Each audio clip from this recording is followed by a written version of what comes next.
여러분 안녕하세요. 저는 올해로 딱 40이 된 직장인 여성입니다.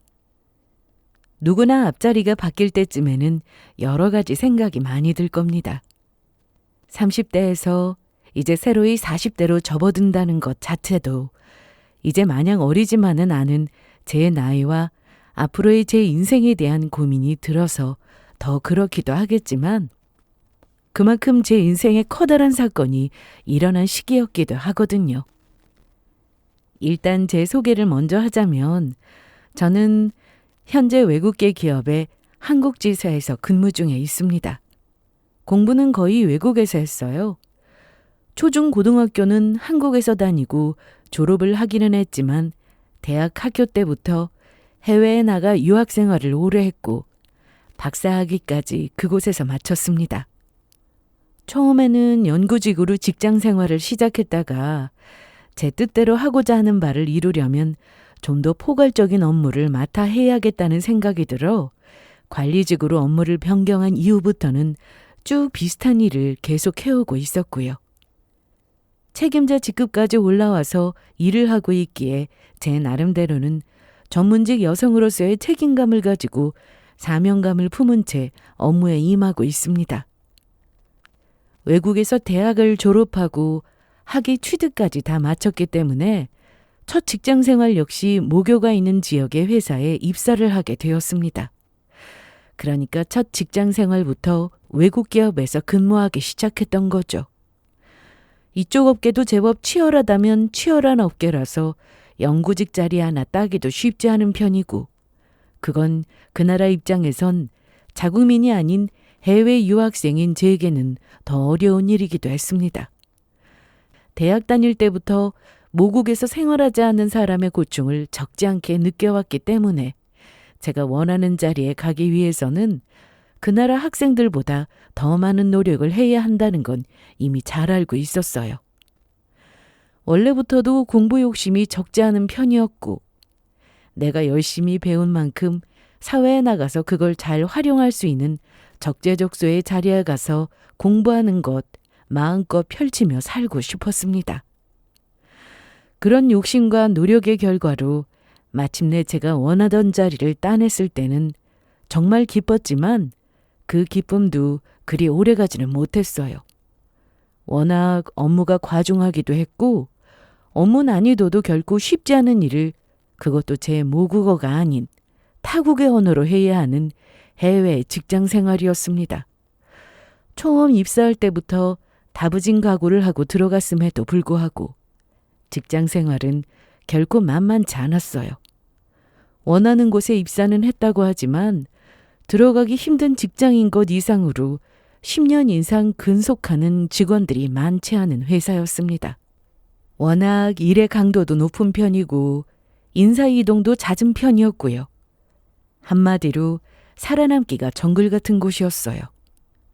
그래도 20대 때는 워낙 제가 포부가 크기도 했고 외국까지 나와서 이 고생을 해서 여기까지 들어왔는데 이대로 주저앉을 수는 없다는 생각에 스스로를 채찍질해가며 이를 악물고 버티고 또 버텼습니다.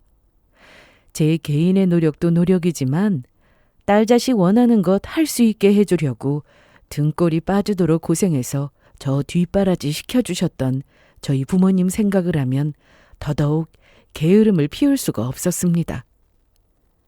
제가 해외 유학파 출신의 해외 근무를 하고 있다 보니 가끔 업무적으로 마주치는 한국 사람들은 당연히 저를 어릴 적부터 해외에서 원어민처럼 생활한 사람으로 여기거나 혹은 한국에서 부모님이 재산 꽤나 있는 사람으로 착각을 많이 하시더라고요.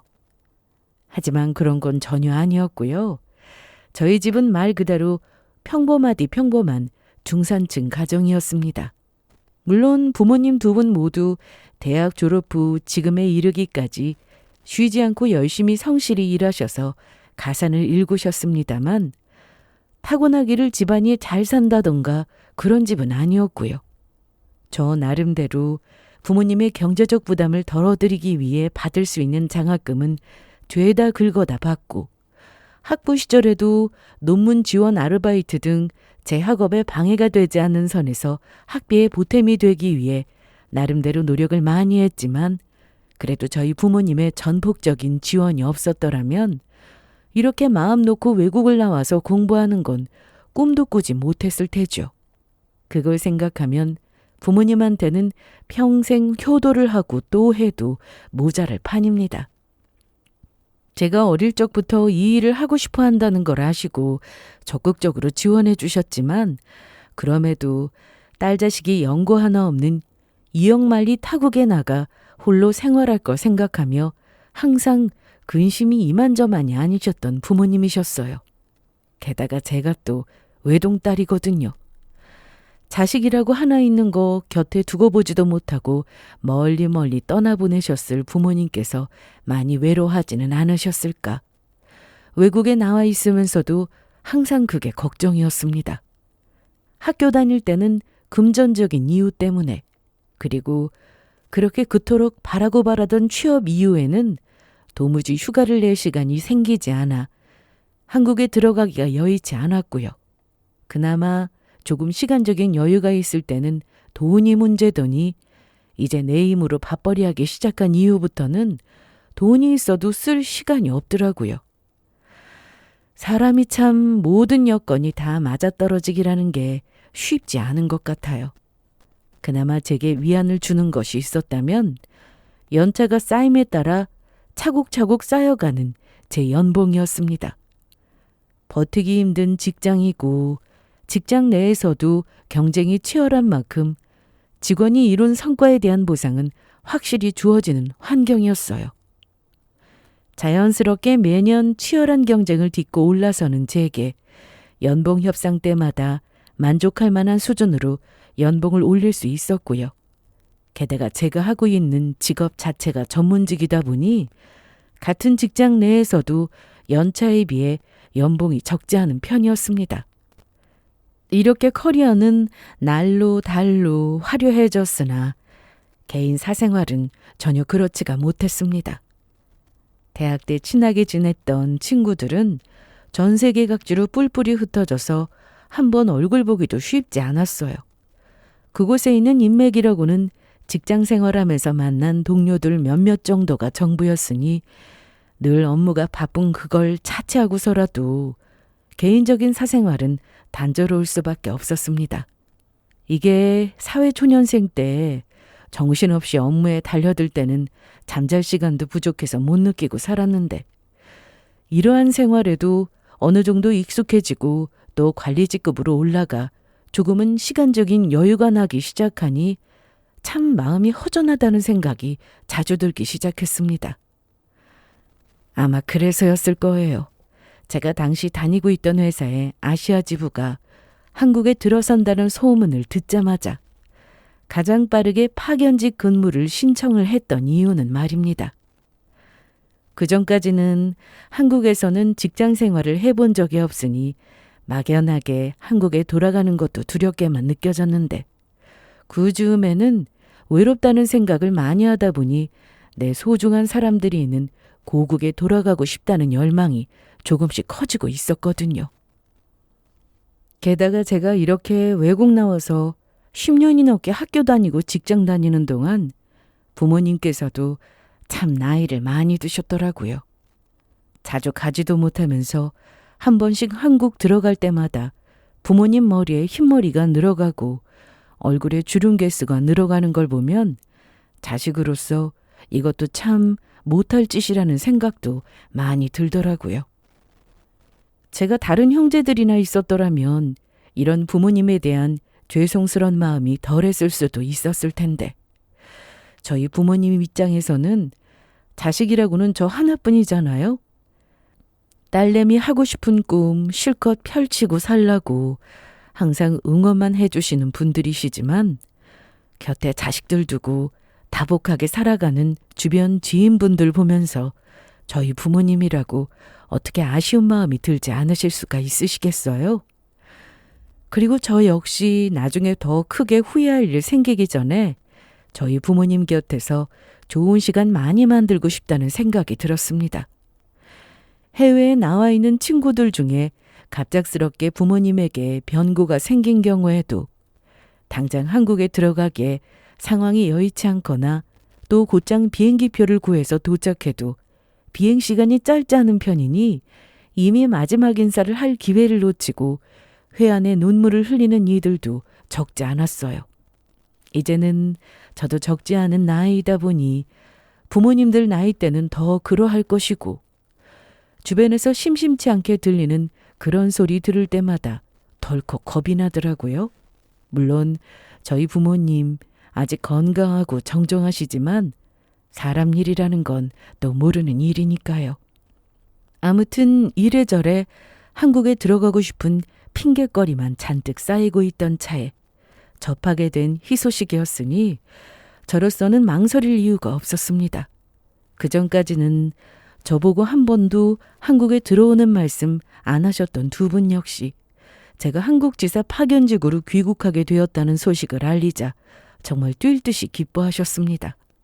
그 모습을 보니 그동안 부모님께서 하나 있는 딸 자식 얼마나 그리워하며 사셨을지 하는 생각이 들어 코끝이 시큰해졌어요. 더 미루지 말고 좋은 기회 생겼을 때 결정 내리길 잘했다고 생각하며 10여 년 만에 고국 땅으로의 귀국길에 오르게 되었습니다. 지사 설립 초기 멤버로 들어가게 된 셈이었기 때문에 한국에 들어와서라고 시간적인 여유가 많지는 않은 편이었어요. 어느 정도 체계는 가지고 들어왔다 하더라도 아예 새로운 지사를 꾸리는 일이다 보니 신경 써야 할 부분이 한두 가지가 아니었습니다. 그럼에도 불구하고 의욕에 넘쳤어요. 마치 처음 학위 마치고 직장생활 시작했을 때처럼 의욕이 샘솟았습니다. 그게 가능했던 건 매일 부모님 얼굴을 보면서 출퇴근할 수 있다는 점 때문이었어요. 사실 처음에 귀국하게 되었을 때에는 부모님께서 제가 당연히 분가해서 살 거라고 생각하셨지 네가 지내기 괜찮아 보이는 집 몇 군데 둘러봤다며 오늘 떼시더라고요. 나 본가에서 직장 다니고 싶은데 엄마 아빠 많이 불편하려나? 정말? 네가 그렇게야 말해주면야 우리야 너무 좋지. 생각지도 못하셨는지 제가 먼저 그렇게 말씀을 드리자 두 분 모두 반색을 하셨습니다. 자식이라고는 하지만 20살 성인이 되자마자 외국에 나가 독립정으로 생활하던 딸이 30대 중반이 되어서 돌아왔는데 저 불편할까 싶어 차마 같이 살자는 말씀을 못하셨던 것 같더라고요. 하지만 저는 애초에 한국에 들어올 때부터 부모님 곁에 있고 싶다는 생각으로 왔던 것이기 때문에 나중에 천천히 분가를 하게 되는 일이 있다 하더라도 일단은 부모님 곁에 붙어서 생활하고 싶었습니다.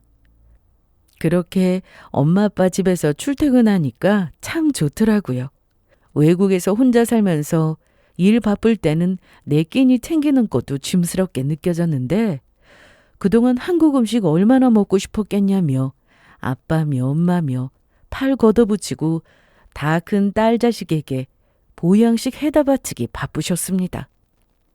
엄마 아빠도 직장 생활하느라 힘들 텐데 그냥 있는 반찬 간단하게 꺼내 먹자고 해도 듣지를 않으셨어요.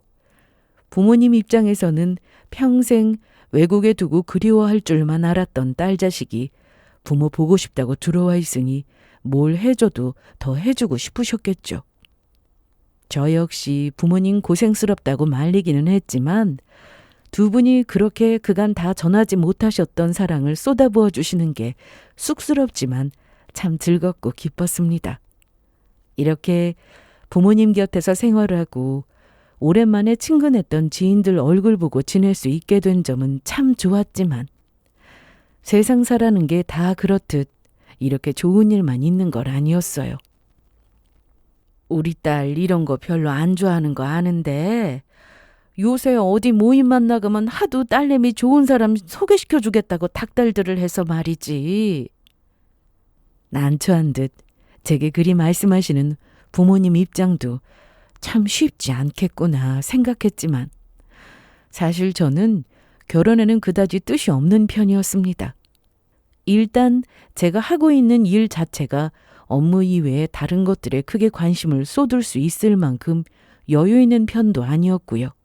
특히나 당시에는 아직 회사 체계도 완전히 잡히지 않은 시기라 더더욱 정신이 없었습니다.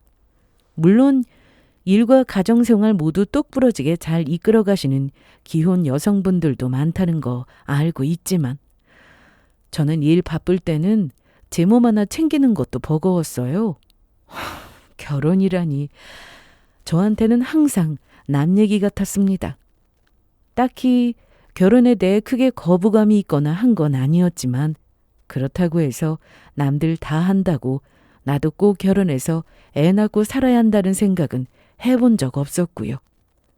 부모님께서도 은근히 이제 제가 점점 나이가 들어가니 손자 보고 싶다는 욕심이 생기신 것 같기는 했지만 워낙 제가 일에 대한 애착이 크고 또 결혼에 대한 생각이 딱히 없다는 걸 알고 계시다 보니 적극적으로 강권하지는 못하셨고요.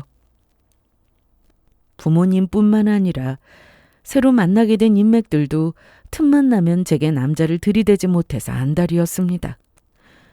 자기들 딴에는 저를 좋게 봐주셔서 좋은 사람하고 연결해주고 싶어서 그러신다는 걸 머리로는 이해했지만 솔직히 번거롭게 느껴질 때가 더 많았어요.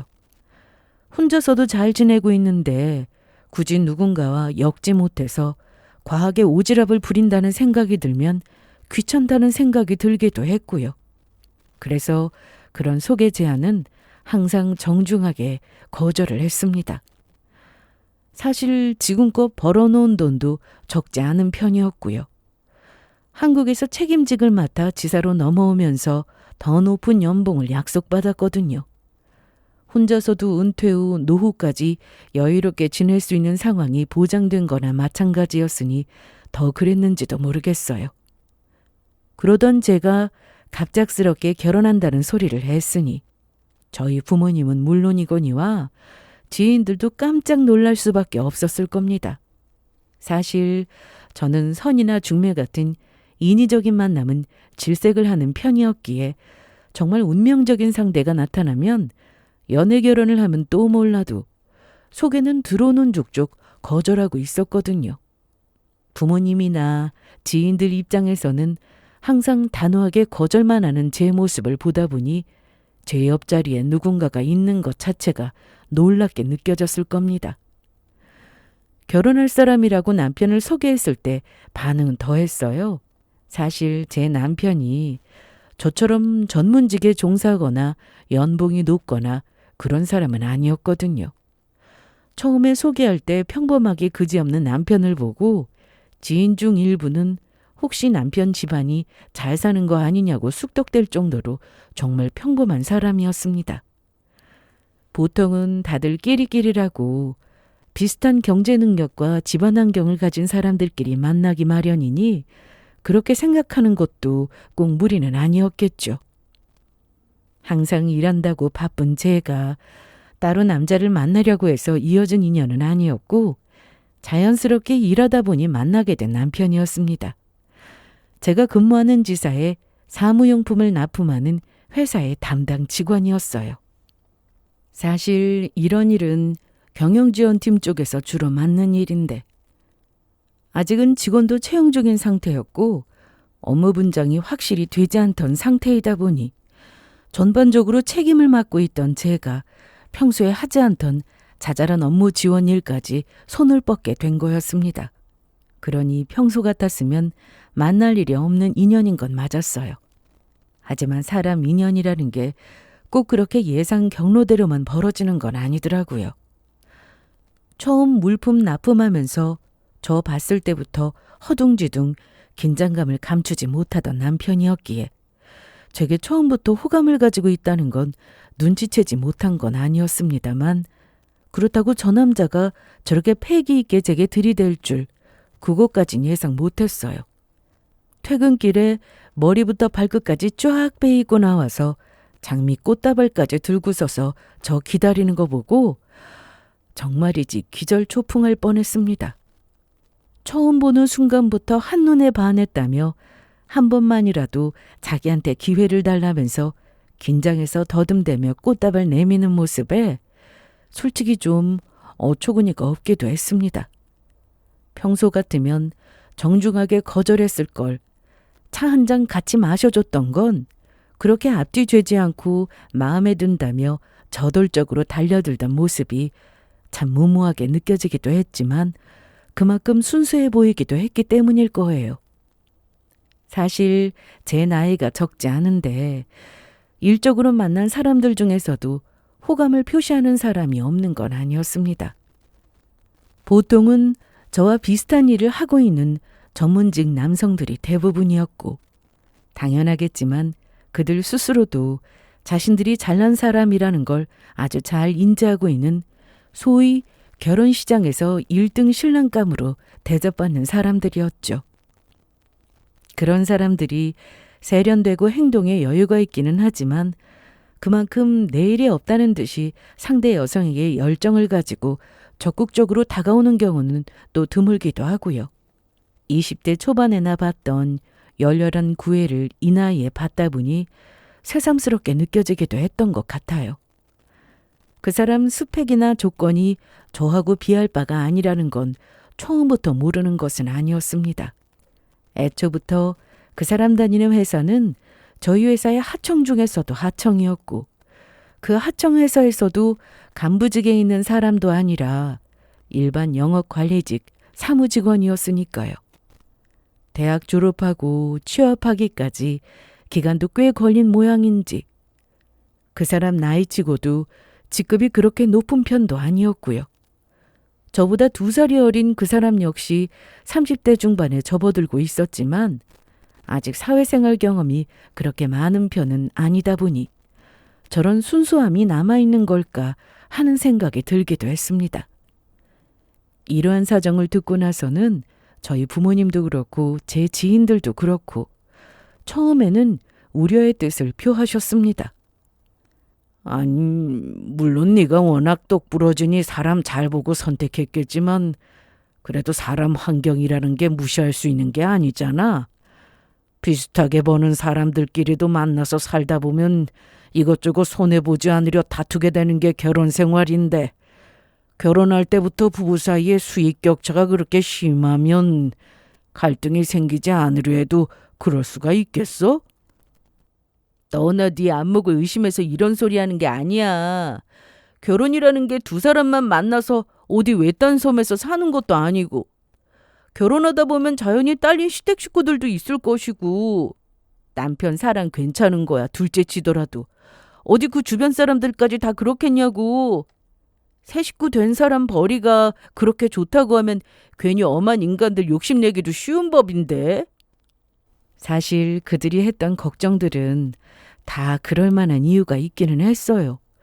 저 스스로도 틀린 말이라고 생각하지는 않았고요. 하지만 그럼에도 불구하고 제가 남편과 결혼을 결심했던 이유는 단호한 남편 태도 때문이었습니다. 애초에 내 주제에 희연 씨한테 이렇게 들이댈 주제에 못 된다는 건 누구보다 내가 제일 잘 알아. 누가 봐도 나보다 희연 씨가 훨씬 아깝겠지. 희연 씨 같이 잘난 여자한테 걸맞은 잘난 남자들 주변에 많이 있을 거고 내가 희연 씨한테 해줄 수 있는 게 많지 않다는 거 잘 아는 만큼 나도 내 주제 파악 확실히 하고 있어. 나 진짜 희연 씨가 마음에 들어서 내 나름대로 내 인생에 2번 다시 없을 기회라고 생각하고 있는 용기 없는 용기 다 쥐어짜내서 고백한 거야. 나 같은 놈 만나주는 것도 감지덕지인데 나 만나서 안 해도 될 고생하면서 산다는 소리 절대 듣게 하지 않을 테니까 나 믿어. 그래도 내가 내 스스로 선택해서 만나는 사람인데 뭘 그렇게까지 심하게 말을 하냐고 타박을 하기는 했지만 저희 만나는 걸 아는 사람들이라면 가장 먼저 할 법한 걱정들이기는 했습니다. 무엇보다 남편 스스로가 그런 저희 2사람 차이를 인정하고 있었고 자격지심이라고는 눈을 씻고 찾아봐도 없는 사람이었어요. 남자가 자기보다 잘난 여자 만나서 자격지심 부리기 시작하면 그것보다 지옥 같은 결혼 생활이 없다는 건 저도 이래저래 들은 바가 많아 잘 알고 있었으니 처음부터 저렇게 진솔하게 이야기하는 남편에게 더 신뢰감이 생겼고요. 그리고 실제로 저희 만나면서 실제로 더 좋은 거 해주지 못한다며 항상 미안해했지, 제가 훨씬 더 잘 번다고 해서 저한테 경제적으로 기대려고 한다거나 그런 모습은 일절 보이지 않는 남편이었어요. 사람 말보다 행동을 더 믿는 저로서는 그런 남편의 행동이 점차 신뢰감을 쌓을 수밖에 없었습니다. 결혼하기 전에 서로의 수입에 관한 문제도 남편이 먼저 확실하게 정리를 해주었어요. 나는 희연 씨 좋아서 희연 씨랑 살고 싶어서 결혼이 하고 싶은 거지, 희연 씨 덕 보려고 결혼하는 거 절대 아니야. 희연 씨 일 욕심 많고 일에 방해되는 것 같으면 굳이 결혼할 생각 없는 거 나도 잘 알아. 그런 사람 내가 좋아서 내가 하고 싶어서 결혼하자고 하면서 결혼 때문에 절대로 불행하게 만들 생각 없어. 내가 희연 씨한테 좋은 집, 좋은 차 같은 건 못 해줘도 삶에서 마음 부대끼면서 살지 않게 할 자신은 있어. 여자만 남자 내조하라는 법 있어? 희연 씨 같이 능력 있는 사람 만났으면 그만큼 나도 외조에 신경을 써야지. 항상 제가 제 나이에 비해서도 좋은 커리어를 쌓은 것, 회사에서 인정받아 높은 연봉 받는 것을 자랑스럽게 여기는 남편이었습니다. 수익 관련한 부분에서도 결혼하고 나서 각자 일정한 생활비를 모아서 쓴다 하더라도 각자 수입에 관한 관리는 결혼 전처럼 전에 하던 것처럼 각자 하자고 먼저 얘기해 준 건 역시 남편이었습니다. 아마 제게 금전적으로 꿍꿍이가 있는 남자 같았으면 가장 먼저 눈독 들이고 욕심냈을 것이 제 수입에 관한 부분이었을 텐데, 제가 운을 떼기도 전에 자기가 먼저 그런 부분을 깔끔하게 정리하고 나서주는 사람이었으니 제 입장에서는 남편의 진정성이 느껴졌어요. 제 조건을 보고 결혼을 하는 것이 아니라 내가 정말 좋아서 그런 진심을 보였다고 생각했기에 저 역시 결혼을 수락하게 된 거였죠. 하지만 그건 역시 제 남편 될 사람의 입장이었던 거고, 제보다 제밥에 더 관심이 많은 사람이야 당연히 있었어요. 아가씨가 그렇게 좋은 회사를 다닌다고 하던데, 그렇게 외국에 본사 두고 있는 회사는 연봉이 얼마나 되려나? 엄마! 분명 남편이 이 자리에 나오기 전에 식구들에게 단단히 입단속을 했을 텐데도 불구하고 저 처음 만나는 자리에서부터 제 수입에 대해 지대한 관심을 가지는 시가 식구들이었습니다. 그 중에서도 가장 노골적으로 속내를 숨기지 못하는 게 바로 시어머니였어요. 사실 저 처음 만나는 사람들이라면 제일 궁금해하는 게 제 연봉이기는 했어요. 그걸 대놓고 물어보는 무례한 사람이냐, 적어도 그게 실례인 것 정도는 알고 제 호기심을 누를 줄 아는 사람이냐 정도의 차이는 있다 하더라도 사실 처음 만나는 사람끼리 서로 뭐 아는 것도 없고 그런 것들 제일 궁금해 하겠죠. 그래서 그런 질문이 새삼스럽지는 않았다 하더라도 다른 것도 아니고 결혼 전 양가 상견례 자리에서까지 대놓고 제 경제적인 일들이 오르내리는 게 결코 유쾌한 일은 아니었습니다. 제가 이 정도인데 저희 친정 부모님 입장에서는 더 하셨겠죠. 사부인께서도 이미 얘기를 들으셔서 아시겠지만 사실 저희 집 형편이 자식 결혼한다고 해서 부모 마음처럼 턱턱 해주고 싶은 것들 해줄 수 있는 형편까지는 되지는 못하고요. 제가 어른 된 입장에서 그래도 조언이라도 몇 마디 해줄 수 있으려면 우리 새아기가 어느 정도 선까지 가능한지는 알아야 하니까.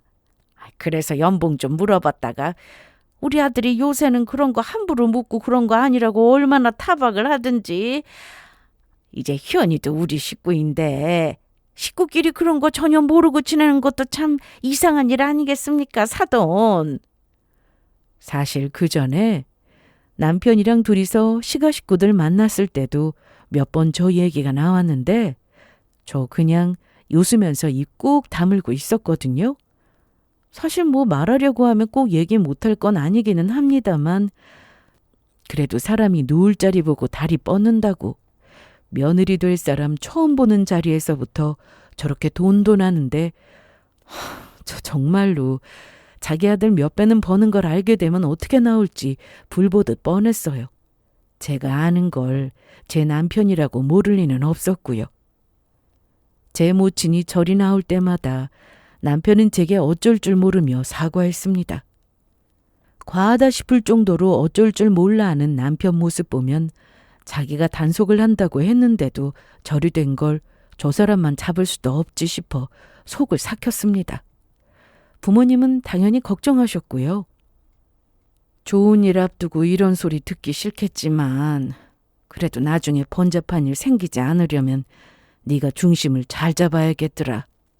사부인, 사돈 있는 자리에서도 저렇게 너한테 돈돈하는 것이 영 감이 좋지가 않아. 엄마, 무슨 말씀인지 알아요.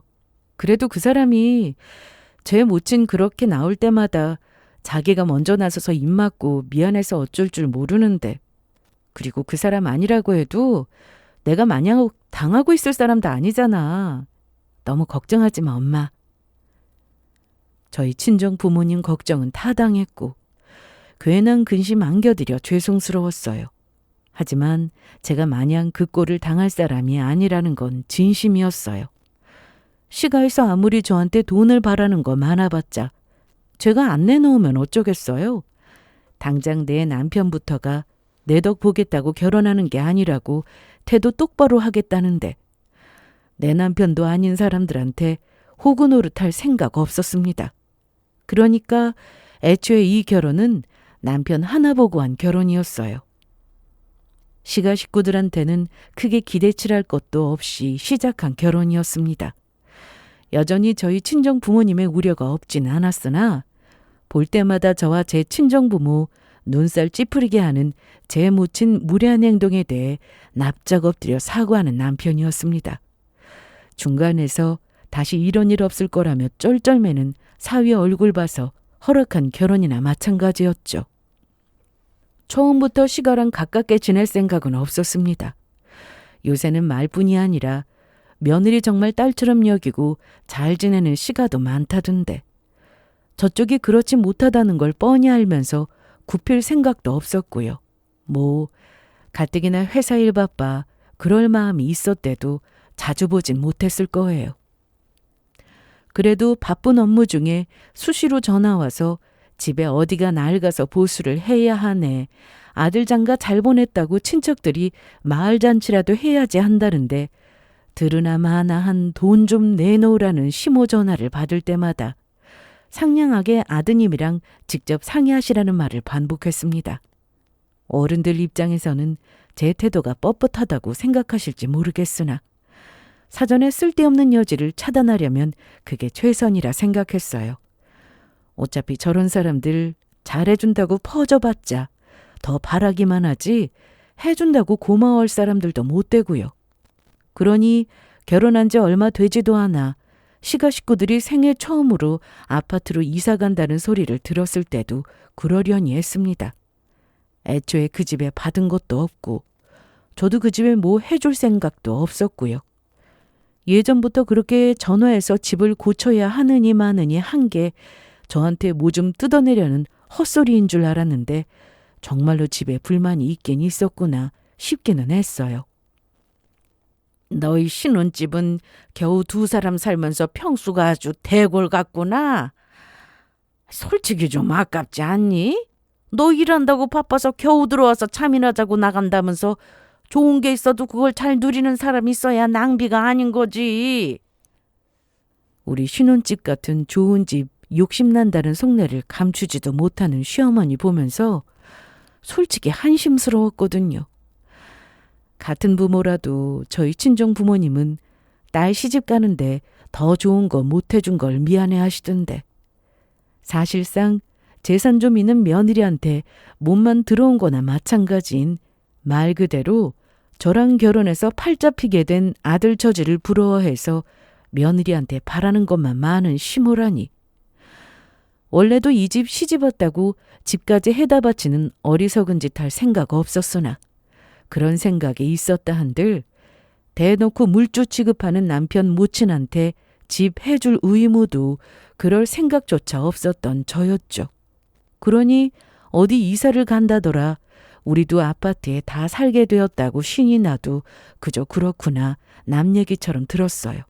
그래도 집들이 선물은 신경 써서 준비했습니다. 워낙 국가 행사라도 된 것처럼 그쪽에서 집들이 일정을 통보하기도 했고 어찌 되었든 좋든 싫든 평생 얼굴 보며 살아야 할 사이인데 집안의 경사라면 다른 생각 말고 축하해 주는 게 맞지. 그런 순진한 생각을 했죠. 언니. 여기 이 조명 넣으면 진짜 잘 어울릴 것 같지 않아? 이게 우리나라에 몇 개 안 들어온 한정판인데 얼른 주문 안 하면 못 구한다니까? 그것도 그거지만 밥해 먹고 사는 사람들이 주방 살림살이 먼저 채워 넣는 게 먼저 아니겠어? 요새 식기세척기가 그렇게 잘 나온다고 하더라. 나도 이제 나이가 먹어 그런가 주방에 서서 뭘 꼼짝만 해도 기운을 못 차리겠어. 아니나 다를까. 물 좋았다고 뭐 맡겨놓기라도 한 것처럼 제 집 채울 살림 찍어놓은 것 제게 들먹이는 시가 식구들이었습니다. 평소랑 크게 다르지 않은 속물적인 행동이었어요.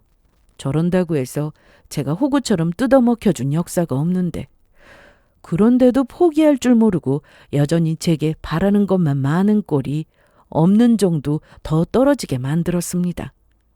그거야 아가씨랑 어머님 취향껏 하시면 되죠. 굳이 저한테까지 의견 구하지 않으셔도 돼요. 어차피 내 돈 쓸 것도 아닌데. 알아서들 하시라는 말 돌려서 하는데 시모나 시누이나 표정이 요상했습니다. 아니 그럼 이걸 누구한테 얘기해? 돈 될 당사자한테 해야지. 여기 어머님이랑 아가씨 사는 집 아니에요? 제가 왜 이 집 돈 될 당사자예요? 예. 너 아직도 새아기한테 얘기 안 했어? 대출금 상환날 며칠 남지도 않았는데. 어처구니가 없어 대놓고 기가 막힌 티를 내자 이번에는 불똥이 남편에게로 튀었습니다. 하다 이제는 집 공짜로 먹을 생각 해놓고 내 남편에게 다 뒤집어 씌우네. 돈 좀 버는 마누라 만났다고 아들이고 뭐고 빨대 꽂고 쪽쪽 빨아먹으려 드는 꼴을 보니 내 남편이 딱할 지경이라 생각하며 남편을 쳐다보았더니 이게 웬일이랍니까?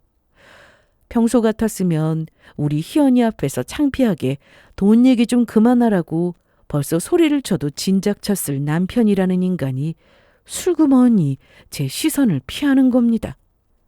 순간 피가 싹 식는 기분이었어요. 애초에 저 인간들 돈 타령하는 건 그리 큰 타격도 아니었습니다. 지갑 취급해봤자 제가 그 지갑 열 생각이 없는데 하지만 남편은 다르죠.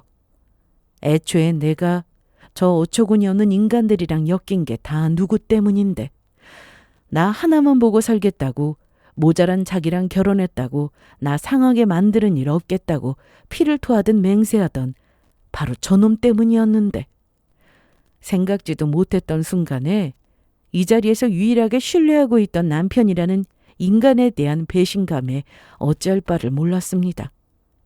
다른 놈도 아니고 저놈이 나한테 지금 이 자리에서 이럴 줄 진짜 몰랐어요. 아니 이제 와서 이렇게 나오면 어떡하자고. 다 같이 죽자는 거야 뭐야. 분명히 오빠가 올케 월급으로 이 집 대출금 갚아준다고 그렇게 말했잖아. 우린 똑똑히 그렇게 들었다고. 그래, 이미 이사까지 다 마친 마당에 이제 와서 말을 바꾸면 안 되지. 니들 부모 길바닥에 나 앉으라는 거나 다름없는데 말이 나온 김에 말이다 새하게 너. 당장 대출금 갚아야 할 날짜 얼마 남지도 않았어. 그러니 이달 월급 나오면 그것부터 나한테 보내거라. 어처구니 없는 상황에 기가 차 입을 떡 벌리고 있는 사이 들으면 들을수록 더더욱 어처구니가 없는 소리들이 염치 없는 것들의 주둥이를 타고 나왔습니다. 내가 지금 이 집구석에서 이 꼴을 당하고 있는데 여전히 닥치고 내 눈 피하고 있는 남편 놈은 이제 내 편이 아니었어요. 그렇다면야 여기서 제가 이 꼴을 당하고 있을 이유가 대체 뭐랍니까? 저도 이제 저것들 사정 봐줄 일이 아니었어요. 너 이게 다 무슨 소리야? 너 이거 다 진짜야? 니들끼리 뒤에서 작당해서 내 재산 갉아먹으려고 이딴 짓을 하고 있었는데 넌 그걸 옳다쿠나 했고? 너 진짜 미쳤니? 제정신이야? 언니, 무슨 말을 그런 식으로 해. 재산을 갉아먹다니. 넌 입 다물어. 집 밥벌이도 제대로 못해 부모한테 얹혀 사는 주제. 이제 피 한 방울 안 섞인 나한테까지 돈 뜯어 팔자에도 없는 호강하려는 주제. 너 지금 이게 무슨 말버릇이야? 시어미 앞에서 버르장머리 없이. 아줌마, 염치가 좀 있어요. 내가 저 푼수 같은 놈 아니었으면 당신네 같은 수준 떨어지는 것들이랑 겸상할 일이라도 있었을 것 같아? 지금 누굴 우습게 보고 이따위 짓거리를 벌여? 내가 그럼 오냐 하고 멍청하게 니들한테 입 해벌리고 내 재산 얌전하게 뜯어줄 줄 알았어? 주제에 어른 행세를 하며 기선제압을 하려는 시어미를 한 대 칠 기세로 악다구니를 내질렀습니다. 제가 저 수준 낮은 것들 그동안 무서워서 좋게 대해줬겠어요? 어디서 나 상대할 주제조차 못다는 것들이. 미친 소리 말고 나 우습게 보고 닦아먹으려던 것들 면상 2번 다시 볼 일 없으니까 밥맛 떨어지게 기어와서 돈이 어쩌고 했다가는 진짜 더러운 걸 맛보게 해줄 테니까. 어머, 얘 좀 봐. 뒤에서 그것들이 짖든 말든 내버려 두고 역겨운 것들 놔두고 박차고 그 집구석을 뛰쳐나왔습니다. 그때까지 잘도 닥치고 있다가 저 나오자마자 허둥지둥 뒤쫓아 나온 남편이란 놈의 덜 떨어진 면상을 보니 침이라도 뱉고 싶었습니다. 여보, 이렇게 나가면 어떡해? 지금 네가 감히 내 앞에서 큰 소리 쳐? 그럼 어떡해? 너희 고작 둘이 살면서 세 식구 남은 집이 신혼집 방 한 칸도 못하다고 서러워서 어떻게 사냐고 그렇게 우시는데 나 지금까지 당신한테 이런 부탁한 적 한 번도 없잖아. 어차피 부모님 돌아가시고 나면 자연스럽게 저 집 당연히 우리 재산 될 텐데 누구 다른 사람한테 주는 것도 아니고 결국은 우리 거잖아. 끝까지 개소리를 찌꺼리며 남은 바닥까지 보이는 놈 면상을 진짜 죽이고 싶다는 생각으로 후려쳐버렸습니다. 우리 거? 야, 그게 네 돈이야? 능력 쥐뿔도 없는 놈 주제 파악은 제대로 한다 싶어서 걷어줬더니 네 놈이 이렇게 주제도 모르고 나댈 줄 알았으면 너 같은 놈 내가 뒤나 돌아봤을 줄 알아? 가서 네 거머리 같은 구질구질한 네 식구들한테 돌아가서 너 살던 대로 살아. 잘 사는 사람 앞길에나 막으려들지 말고. 여보, 그게 무슨 소리야? 아무리 화가 났어도 그렇지 그런 소리 쉽게 하는 거 아니야. 내 재산 갈취한다는 네 어미 개소리 쉽게 잘도 하게 놔둔 주제 어디서 내 앞에서 큰 소리야? 설마 너 내가 너하고 이혼하는 거 무서워서 호구 노릇 해줄 줄 알았냐? 내가 이혼이 무서워서 너 같은 음흉한 놈하고 계속 살 줄 알았냐고? 너 처음부터 이럴 작정이었지? 너 이거 사기 결혼이야, 이 더러운 놈아! 여보, 아니야. 나는 진짜 이것만 받으려고. 그 입 닥쳐! 너 내가 절대로 곱게 헤어져 주지 않을 테니까 각오하고 있어. 사람 잘못 건드린 대가 아주 평생 뼈가 시리도록 후회하게 해줄 테니까 아주 기대하고 있으라고. 여보! 절규하면서 제게 매달리는 놈을 한 대 걷어차주고는 분노에 차서 집으로 돌아왔습니다. 그 길로 사람을 시켜 남편 놈 짐 다 빼다가 시가 새 집이라는데 일방적으로 붙여버리고 나니 머리가 조금 식더군요. 그러고 나니 그 생각이 들었습니다. 그것들이 대체 무슨 수로 아파트로 이사를 다 갔지? 남일이라 생각할 때는 그러려니 했으나 먹고 죽으려고 해도 돈 없다고 만날 궁상을 떨던 것들이 무슨 재주로 새 아파트 입주를 하냐고요. 시어미 입에서 나온 대출금이란 말이 떠올랐지만 대출도 아무한테나 그냥 내주는 게 아닙니다. 쥐뿔 가진 것도 없는 것들 담보 잡을 게 뭐가 있다고 거액의 아파트 대출금이 턱턱 나오겠습니까?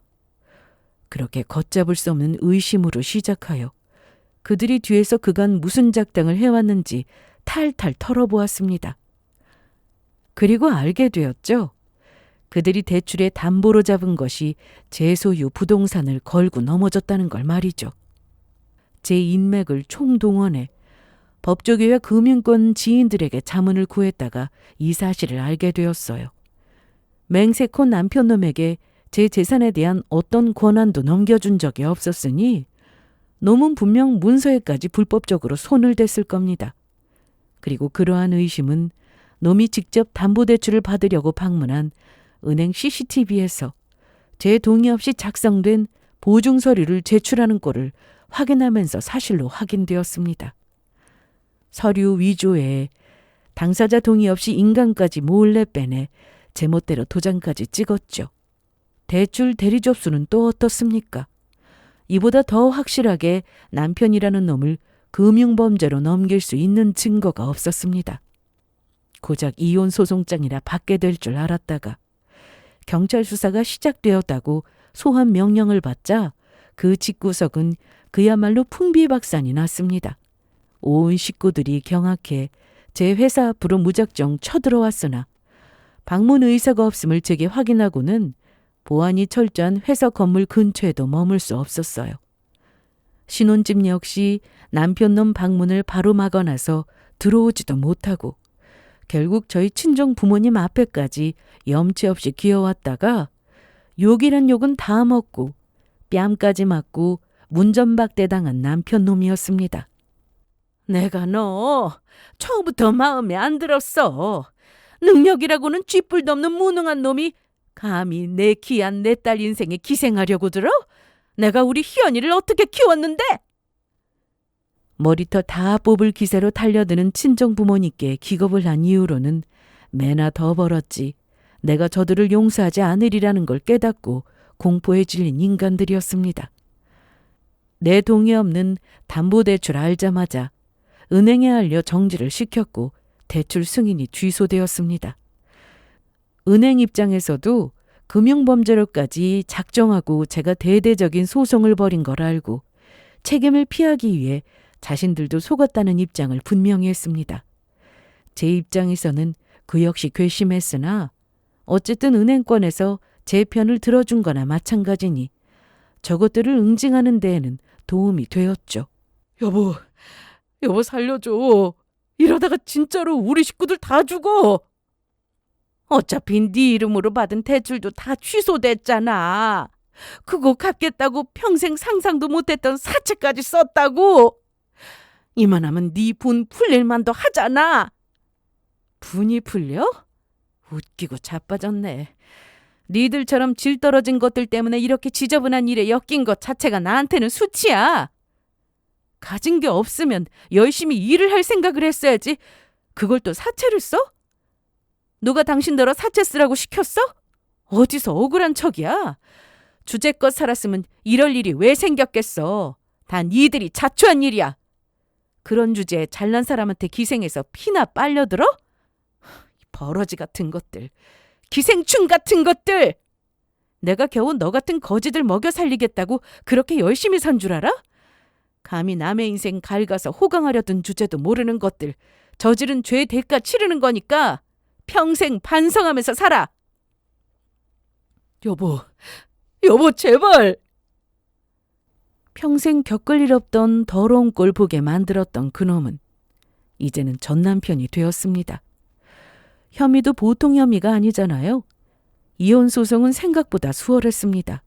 이혼이 문제가 아니라 범죄에까지 연루된 놈의 유책사유가 인정되지 않을 리 없었고 가뜩이나 혐의 확실한데 저는 자본 빵빵하게 넣어 변호인단까지 확실하게 꾸렸죠. 당장 갈 곳도 없이 쫓겨나서 본가는 사채까지 쓴 판에 주제에 변호사 구할 돈은 또 어디에 있었겠어요.